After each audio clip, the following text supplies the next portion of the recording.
कांग्रेस झूठ बोलती है। कांग्रेस ने झूठ का एक नैरेटिव, एक बवंडर पूरे देश में खड़ा किया। हमारे हरियाणा में कहावत है कि काठ की हांडी एक बार चढ़ती है, बार बार नहीं चढ़ती। अब कांग्रेस का वो झूठ बिकने वाला नहीं है। पटोलेकर को वो डिबेट देखनी चाहिए राजीव गांधी की, जो उन्होंने लोकसभा के अंदर 1 घंटा लगातार ओबीसी को अधिकार न मिले, ओबीसी को संवैधानिक दर्जा न मिले, उसको लेकर के उन्होंने बड़ी बहस की थी और उस बिल को गिरा दिया था। कांग्रेस ने हमेशा ओबीसी के साथ अन्याय किया है। कांग्रेस ने ओबीसी को वोट बैंक के रूप में इस्तेमाल किया। रैलियों के अंदर कांग्रेस झूठ बोलती है। कांग्रेस ने झूठ का एक नैरेटिव, एक बवंडर पूरे देश में खड़ा किया। उसमें इंडी गठबंधन के लोग भी थे। इनके यहाँ पूरी योजना प्लानिंग बनती थी कि हमने कौन सी स्क्रिप्ट झूठ की आगे फैलानी है, और उसको बड़े योजनाबद्ध तरीके से एक टूल किट के रूप में इस्तेमाल करते हुए ये उसको आगे बढ़ाने का काम करते थे। परंतु अब कांग्रेस के उस चेहरे से नकाब उतर चुका है कि ये लोग झूठ बोलते हैं, ये झूठ की स्क्रिप्ट तैयार करते हैं, झूठ फैलाने का काम करते हैं और लोगों को झूठ बोल करके गुमराह करने का काम करते हैं। हमारे हरियाणा में कहावत है कि काठ की हांडी एक बार चढ़ती है, बार बार नहीं चढ़ती। अब कांग्रेस का वो झूठ बिकने वाला नहीं है। कांग्रेस को लोगों ने नकार दिया है, हरियाणा में नकार दिया है, महाराष्ट्र के अंदर अब नकार देंगे। 20 तारीख को जब वोट होगा, 23 को रिजल्ट आएंगे।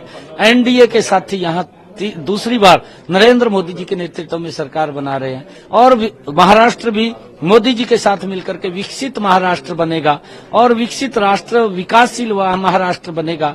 कांग्रेस के ऊपर विश्वास नहीं रहा।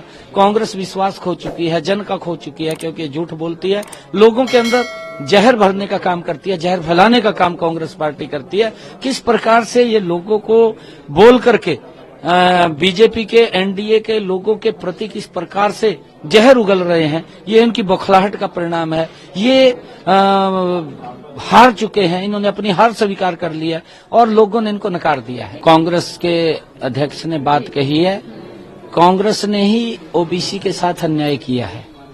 कांग्रेस ने ओबीसी को वोट बैंक के रूप में इस्तेमाल किया है, कभी भी उनकी सुविधाओं की तरफ ध्यान नहीं दिया। शायद नाना पटोलेकर जो कांग्रेस का चेहरा है, कांग्रेस ही है, जब वो कुछ बात बोलते हैं, इस प्रकार का जो जहर उगल रहे हैं वो उनकी बौखलाहट का परिणाम है। वो हार मान चुके हैं, वो हार चुके हैं। ओबीसी समाज का सम्मान नरेंद्र मोदी जी ने जो दिया है, जो किया है, आज तक इतिहास में किसी ने नहीं किया। कांग्रेस ने लगातार ओबीसी को वोट बैंक के रूप में इस्तेमाल किया। शायद नाना पटोलेकर को इस बात का बारे में मालूम नहीं है। जब काका कालेलकर की रिपोर्ट आई, उसको इतिहास देखना चाहिए, क्योंकि वो भी ओबीसी समाज से आते हैं। जब काका कालेलकर की रिपोर्ट आई थी, उसको डस्टबिन में डाल दिया, तब तो शायद वो बहुत छोटा होगा।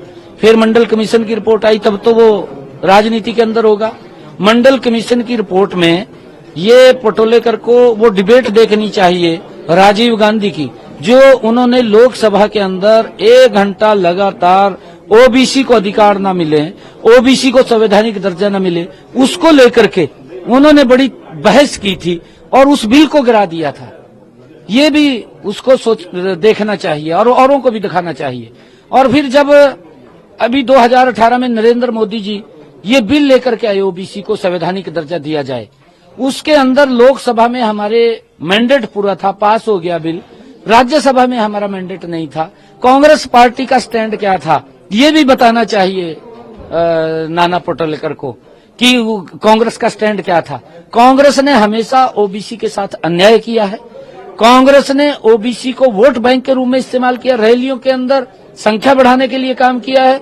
जब भी ओबीसी के कोई अधिकार की बात आती थी, कांग्रेस ने उसको नकारा है, उसको बाहर किया है। नरेंद्र मोदी जी ने ओबीसी आयोग बनाया, संवैधानिक दर्जा दिया और मुझे खुशी है अब ओबीसी समाज के बच्चों को एमबीबीएस के अंदर, उनके बच्चों को सीटों के अंदर, एमबीबीएस एमडी की सीटों के अंदर, सैनिक स्कूल, केंद्रीय विद्यालय, नवोदय विद्यालय के अंदर 27% का आरक्षण मिल रहा है।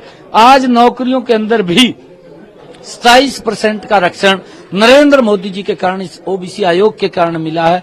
आज ओबीसी समाज का बच्चा वेंचर कैपिटल फंड का भी जो मोदी जी ने प्रावधान किया है और उसके माध्यम से हमारे ओबीसी के बच्चे अगर कोई अपना उद्योग लगाना चाहते हैं तो सरकार पूरी हेल्प करती है। ये एक तस्वीर बदलने का काम ओबीसी समाज का नरेंद्र मोदी जी ने किया है और कांग्रेस ने तो उनका शोषण किया है। आज तक कोई काम नहीं किया। अगर किया नाना पटेल कर वो बताए, मंच के ऊपर जाकर के बताए कि हमारी सरकार ने ये काम किए हैं।